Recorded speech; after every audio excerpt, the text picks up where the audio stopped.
بسم اللہ الرحمن الرحیم۔ آزاد کشمیر کے دارالحکومت مظفر آباد اور پوری جو عالم اسلام کی ایک دنیا ہے اس میں عید الاضحیٰ کی آمد ہے، لیکن اس عید پر خوشی کے ساتھ ساتھ ایک دلخراش واقعہ بھی جڑا ہوا ہے۔ 5 اگست کو جو مقبوضہ بھارت کشمیر کی آئینی جو شکل اور آئینی حیثیت چینج ہوئی تھی اس کو 1 سال ہونے والا ہے۔ اب اس سارے معاملے پر آزاد کشمیر اور پاکستان میں یوم استحصال کے نام سے ایک دن منانے کی شنید ہے، اور اس میں جو مظفر آباد میں جو تقریبات ہوں گی، عید الاضحیٰ کی نماز ہوگی، اس میں وزیر اعظم آزاد کشمیر راجہ فاروق حیدر خان صاحب کی قیادت میں ایک ریلی بھی نکالی جائے گی جس میں مہاجرین جموں کشمیر بھی شامل ہوگا۔ اور اس کے علاوہ یہ شنید ہے کہ آزاد کشمیر کے دارالحکومت مظفر آباد میں سینٹ کا اجلاس بھی، جو پاکستان کی سینٹ ہے اس کا اجلاس بھی منعقد کیا جا رہا ہے۔ فیصل جمیل کشمیری صاحب میرے ساتھ موجود ہیں۔ فیصل صاحب، آزاد کشمیر کے دارالحکومت مظفر آباد میں سینٹ کا اجلاس منعقد کرنا کیسا عمل ہے؟ اگر اس کو آئینی تناظر میں دیکھا جائے تو 1947 میں جو الحاق سردار ابراہیم صاحب نے حکومت پاکستان کے ساتھ کیا تھا، اس میں آئینی ترمیم کر کے یہ آئینی حصہ اس کو بنایا جا سکتا ہے اور آئینی طور پر یہ قابل قبول ہے۔ لیکن 1948 کی جو اقوام متحدہ کی قراردادیں ہیں اس میں یہ ایک متنازع علاقہ ہے، اور متنازع علاقہ میں نہ ہی ملک اپنی کوئی آئینی سرگرمی کر سکتا ہے، نہ ہی کوئی انڈسٹری اس طرح اپنی لگا سکتا ہے۔ وائلیشن تو آج 70 سالوں سے ہوتی رہی ہے اس سارے معاملے کی۔ 5 اگست کو جو یوم استحصال منایا جا رہا ہے، سب سے پہلے تو اس پہ روشنی ڈالیں، کیا اس اقدام سے جو مقبوضہ کشمیر کے ہمارے بھائی ہیں، جو آئینی حیثیت چینج ہوئی ہے، اس کو کوئی ڈائریکٹلی اس کے ہمارے کشمیری بھائیوں کو کوئی ڈائریکٹلی فائدہ ہو سکتا ہے؟ For the sake of arguments ہم مان ہی لیتے ہیں کہ یہ احتجاج اور یہ سارے معاملات بڑے ضروری ہیں جو کرنے چاہیے۔ کیا احتجاج سے آگے نکل کے کوئی بھی ایسا عمل نہیں کیا جائے گا جس سے اس سارے مذموم معاملے کی دنیا کے سامنے پذیرائی ہو سکے؟ کچھ حلقوں کی طرف سے یہ بھی کہا جا رہا ہے کہ تقسیم کشمیر پر دونوں ممالک کے مابین ایک پس پردہ ایک سارا معاملہ طے پا چکا ہے، اور یہ سارا معاملہ ایک ایجنڈے کے تحت ہو رہا ہے۔ فیصل صاحب، اس پہ بھی روشنی ڈالیے گا۔ اور دوسری سب سے جو اہم چیز ہے وہ یہ ہے کہ عید الاضحیٰ کے موقع پر جو بڑی عید ہے، قربانی بھی ظاہر ہوتی ہے، اور اس سارے معاملے میں یہ 5 اگست کا ایک معاملہ بھی آ رہا ہے۔ تو کیا آپ یہ نہیں سمجھتے کہ آزاد کشمیر کے اس آزاد خطے میں جس کو کرپشن کی جنت کہا جاتا ہے، اس کے حکمرانوں کو اور اس کی مشینری کو پیسہ کھپانے کے لیے ایک اور دن مل گیا ہے، اور اس میں جو فنکشنز ہوں گے، جو اس کی تقریبات ہوگی، جو اس میں سرکاری اخراجات ہوں گے، تو اس کو بڑی ہی زبردست طریقے سے، بڑی سلیقہ شعاری سے ایک فنڈ کو وہاں پر کھپایا جائے گا اور یوم استحصال منایا جائے گا؟ چونکہ کشمیری قوم بحیثیت ایک قوم، ایک ایسی قوم ہے، آزاد کشمیر کی قوم کی میں بالخصوص بات کروں گا، جس کے اوپر ڈیز تھوپے جاتے ہیں اور ڈیز منائے جاتے ہیں اور سرکاری پیسے کو کھپایا جاتا ہے، اور الیکشن کی بھی آمد ہے۔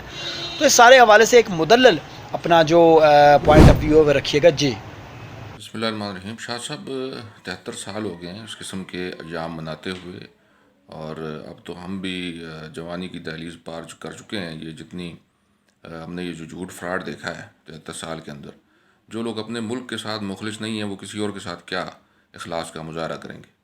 تو یہ یوم استحصال مناتے رہیں، بے شک دنیا میں ان کی بات کو کوئی بھی سیریسلی نہیں لیتا، کیونکہ انہیں معلوم ہے کہ ان کا جو مسئلہ کشمیر ہے وہ اس قسم کے جو کاسمیٹکس ہیں، اس طرح کے اقدامات کے ساتھ ہی گزرتا ہے، اور پھر یہ زیادہ سے زیادہ یہ کرتے ہیں کہ بیرون ملک دورے کرتے ہیں اور وہاں جا کر یہ گھومتے پھرتے ہیں، اور جو بھی ان کی عیاشیوں کے سامان ہوتے ہیں یہاں آتے ہیں واپس، گاڑیاں نئی نئی مہنگی مہنگی خریدتے ہیں، اور یہ مسئلہ کشمیر ہے ان کا، ان کی مراعات اور ان کی تنخواہیں اور یہ سب چیزیں یہ اس مسئلے کے ارد گرد گھومتی ہیں۔ یہ سب تو ہم دیکھتے رہتے ہیں، ہم نے یہ ساری چیزیں دیکھی ہیں۔ ہاں، البتہ یہ ہے کہ مظفر آباد کے لوگ بالخصوص اور آزاد کشمیر کے لوگ بالعموم انہیں یوم استحصال اس حوالے سے منانا چاہیے کیونکہ ہمارا ایک دریا، دریائے نیلم، یہ چھین چکے ہیں، اور دوسرا دریا یعنی دریائے جہلم یہ چھیننے والے ہیں۔ اس مظفر آباد جو آزاد جموں کشمیر کا دارالحکومت ہے، یہاں سے یہ دوسرا دریا بھی اب ڈائیورٹ کرنے والے ہیں بجلی کا نام لے کر۔ اب بات یہ ہے کہ پورے پاکستان کے اندر یہ جتنے بھی منصوبے بجلی کے بن رہے ہیں اس میں دریاؤں کی ڈائیورژن شامل نہیں ہے سوائے مظفر آباد کے۔ مظفر آباد وہ واحد شہر ہے جہاں دونوں دریا، ایک شہر میں سے دونوں دریاؤں کو ڈائیورٹ کیا جا رہا ہے، اور بہانہ یہ بنایا جا رہا ہے کہ بجلی سستی پیدا کی جائے گی۔ اللہ جانے یہ سستی بجلی کون سے سیارے پر پیدا کرتے ہیں، ہمیں تو سستی بجلی دیکھنے کو نہیں ملی آج تک۔ ہر بندہ جو ڈومیسٹک یونٹ استعمال کر رہا ہے، جو پے کر رہا ہے، اس کو ڈومیسٹک اس کے ریٹس کا اچھی طرح اندازہ ہے. 20 روپے یہاں پر ہے ڈومیسٹک ریٹ، اور مجھے تو آج تک زندگی میں کوئی سستی بجلی نظر نہیں آئی. اس کے علاوہ جو باتیں ہیں وہ یہ ہے کہ سارا جھوٹ فراڈ انہوں نے کیا ہے. ہمارے آئین کی دھجیاں بکھیری ہیں. 52C جو آرٹیکل ہے ہمارے آئین کا، جو کہ اس بات کی یہ انشور کرتا ہے اس بات کو کہ جو ہمارے قدرتی وسائل ہیں ان پر ہمارا حق ہے، اور ان کو جب ایکسپلائٹ کیا جائے گا تو وہ ان چیزوں کو اسمبلی کے اندر لایا جائے گا، بحث کی جائے گی ان پر، اس کے بعد اس پر کوئی کام ہوگا. ہماری اسمبلی میں اس قسم کی کوئی بحث نہیں کی جاتی، نہ یہاں پر رواج ہے، نہ یہ اس قابل ہیں، اور نہ یہ اپنے آپ کو اس قابل بنانے کی کوشش کرتے ہیں. یہ تو بالکل یہ انگوٹھا چھاپ سارے بیٹھ گئے ہیں. جو چیزیں ان کو بنی بنائی مل جاتی ہیں اس پر یہ انگوٹھے لگا دیتے ہیں. یہ نہایت ایک افسوس کی بات ہے. جن کو 40 لاکھ لوگ الیکٹ کر کے اپنے معاملات کو حل کرنے کے لیے منتخب کر کے ان کو اسمبلیوں میں بھیجتے ہیں، ان کی یہ صورتحال ہے کہ وہ بس اپنی مراعات اور ان چیزوں تک محدود ہو کر رہ گئے ہیں. دوسری جو گزارش یہ ہے کہ جو ہمارا انوائرمنٹ پروٹیکشن ایکٹ ہے اس کی مسلسل خلاف ورزی کی جا رہی ہے. ہمارے ہائی کورٹ کی حکم کی مسلسل خلاف ورزی ہو رہی ہے. ہمارے ہائی کورٹ نے، آزاد جموں کشمیر کے ہائی کورٹ نے یہ حکم دیا تھا کہ جو نیلم جیلم ہائیڈرو الیکٹرک پروجیکٹ ہے اس پر معاہدہ کیا جائے. وابڈا اور آزاد حکومت آپس میں معاہدہ کرے. وہ معاہدہ 15 نومبر 2019 کو فیصلہ آیا تھا کہ 4 ماہ کے اندر اندر کیا جائے.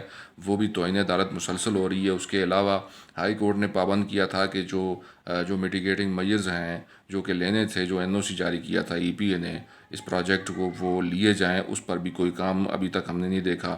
اور اس کے علاوہ آپ یہ دیکھیں کہ جو حکومت پاکستان نے، پرائم منسٹر پاکستان نے 2 رکنی کمیشن بنایا تھا جس کو شمائل کمیشن کہتے ہیں. اس کمیشن نے جو ریکمنڈیشنز دی ان ریکمنڈیشنز پہ کوئی عمل نہیں کر رہا. وابڈا بالکل کسی چیز پہ عمل نہیں کر رہا ہے. یہاں آزاد حکومت کے پاس جو پیسہ موجود ہے وہ یہاں پر خرچ نہیں کرنے کے پر تیار ہیں. ان کی انکمپیٹنسی ہے. یہ لوگ اس ٹوٹی نلکے اور ان چیزوں سے اور اپنے آپ کو ہار ڈلوانے سے ان چیزوں سے باہر نکلتے ہی نہیں ہیں. کوئی کھمبے کا افتتاح کرنے کہیں جاتا ہے تو اس کو سارا ملہ اور سارے لوگ اکٹھے ہو کے ہار ڈال رہے ہوتے ہیں، تلے والے. ان کی یہ مینٹیلٹی ہے. یہ مینٹیلٹی دنیا جو ہے، میرا خیال ہے افریقہ کے بعد جہاں پر لوگ، ایسی جگہیں جہاں پر لوگ پتے پہن کر گھوم رہے ہیں، اس کے بعد یہ دوسرا خطہ ہے جہاں پر اس طرح کی مینٹیلٹی دیکھی گئی ہے. بلکہ جو ترقی یافتہ ممالک ہیں شاہ صاحب، وہاں وہ تو ان چیزوں سے باہر نکل گئے ہیں. تو استحصال میں سمجھتا ہوں ہم لوگوں کا بہت برے طریقے اور شدید طریقے سے ہو رہا ہے. ہمارے جو فنڈامنٹل رائٹس ہیں، جو ہمارے بنیادی انسانی حقوق ہیں، زندگی کا جو ہمیں حق دیا گیا آئینی طور پر، اس کو پامال کیا جا رہا ہے. اور یہ سیاسی جو ہمارے حقوق ہیں یہ تو بعد کی چیزیں.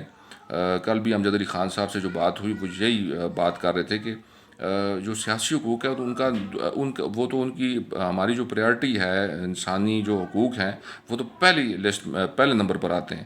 یہ جو سیاسی حقوق ہیں یہ دوسرے نمبر پہ آتے ہیں. تو جو انسانی حقوق کی خلاف ورزی ہے، یہ دریاؤں کو ڈائیورٹ کرنا، ماحول کو تباہ کرنا، اور پھر ہمیں یہ ہر چیز کو جو ہے یہ اس کو کارپیٹ کے نیچے دبانے کی کوشش کرنا، اور ان پہ بات کرنے والوں کو اس طرح پورٹرے کرنا کہ وہ کوئی خدا نخواستہ کوئی ملک کے دشمن ہیں اور اس طرح کے لوگ ہیں. تو یہ اس طرح کی حرکتیں ہمارے ملک میں اب میرا خیال ہے کہ بہت مشکل ہو گئی ہیں. اور لوگ اتنے باشعور اور اتنے پڑھ لکھ گئے ہیں کیونکہ یونیورسٹیوں سے مسلسل پڑھے لکھے بے روزگار باہر آ رہے ہیں. تو اتنی پڑھائی لکھائی ہو چکی ہے کہ اب لوگوں کو ان لالی پاپس کے ذریعے بہلایا نہیں جا سکتا. جو ہمیں استحصال مناتے ہیں خوشی سے منائیں، ان کا TADA بن جائے گا. اور باقی اب کورونا کی وجہ سے ہمارے لوگ، آپ کو پتہ ہے ہمارے ممبران اسمبلی کورونا کی وجہ سے دنیا میں ٹریول نہیں کر سکے ان گرمیوں میں، ورنہ انہوں نے پھیرا ضرور ڈالنا تھا یورپ کا مسئلہ کشمیر کے نام پر. وہاں پر جانا تھا، انجوائے کرنا تھا. وہاں پہ اپنے لوگوں کو میرپور اور کوٹلی راولا کوٹ اور ادھر کے جو وہاں پہ رہتے ہیں لوگ، ان کو اکٹھا کرنا تھا. انہیں کو مسئلہ کشمیر سمجھا کے واپس آ جانا تھا. 1-2 گوروں کے ساتھ تصویریں لے لینی تھیں. واپس آ کے ہمارے لوکل جو روزنامے اس میں خبریں لگ جاتی تھیں کہ انہوں نے بڑے تیر مار لی ہیں. باقی جو ان کے تیر ہیں انہوں نے جو مارے ہیں وہ سارے سامنے ہمارے نظر آ رہے ہیں. جو حالت ہماری بن گئی ہے، وہ بھارت نے 370 بھی ختم کر دیا. وہ وہاں پر لوگوں کو بسانا بھی شروع کر دیا ہے. یہ ساری حرکتیں بھارت نے کر لی ہیں بڑے آرام سے، اور یہ بالکل پرسکون ہے سارے. تو یہ اب بعد میں یہ گونگلوں سے مٹی جاڑنے والی بات ہے. جب 5 اگست 2019 تھی، جب انہوں نے کچھ کرنا تھا، ہماری حکومت اس وقت بے ہوش پڑی ہوئی تھی. یعنی آپ دیکھیں آزاد کشمیر کے لوگوں میں کتنی بے چینی تھی، کتنی لوگ جو ہے وہ انہوں نے جلسے جلوس کیے، لیکن ہماری حکومت کو ٹس سے مس نہیں ہوا. آپ نے خود دیکھا، سب نے دیکھا. تو اب جو ہے وہ سال کے بعد یہ وہ انہوں نے وہ ایک کلاک لگائی ہوئی ہے چھتر میں بھی، اس کی بیٹری ختم ہو گئی ہے، کم از کم اس کو ریچارج کروا لیں وہ، یہ بہت بڑی بات ہوگی میں سمجھتا ہوں۔ جی بالکل صحیح، بالکل صحیح۔ اچھا فیصل صاحب، ضمن ایک سوال عرض ہے، آج کل ہر جگہ پر فرزند مظفر آباد کی بڑی گونج ہے، تو یہ اتنے زیادہ فرزند مظفر آباد کہاں سے آ جاتے ہیں، اور بالخصوص الیکشن کے دورہ میں یہ فرزند مظفر آباد ایسے نمودار ہوتے ہیں جیسے کہ بہار کی آمد کے ساتھ ساتھ خود رو بیل بوٹے۔ ذرا فرزند مظفر آباد کے حوالے سے بھی اپنی جو بھرپور گفتگو کیجیے گا کہ یہ فرزند مظفر آباد کہاں سے آتے ہیں، ان کے مقاصد کیا ہوتے ہیں، اور الیکشن کے بعد یہ فرزند مظفر آباد اور شیر کے بیٹے کہاں چلے جاتے ہیں۔ جی شاہ صاحب، برسات کی طرح اب یہ فرزندان مظفر آباد اور اس قسم کے لوگوں کے اگنے کا موسم ہے، جیسے یہ برساتی مینڈک اور یہ ساری چیزیں باہر آتی ہیں، اب الیکشن کا موسم ہے تو یہ سارے باہر آئیں گے۔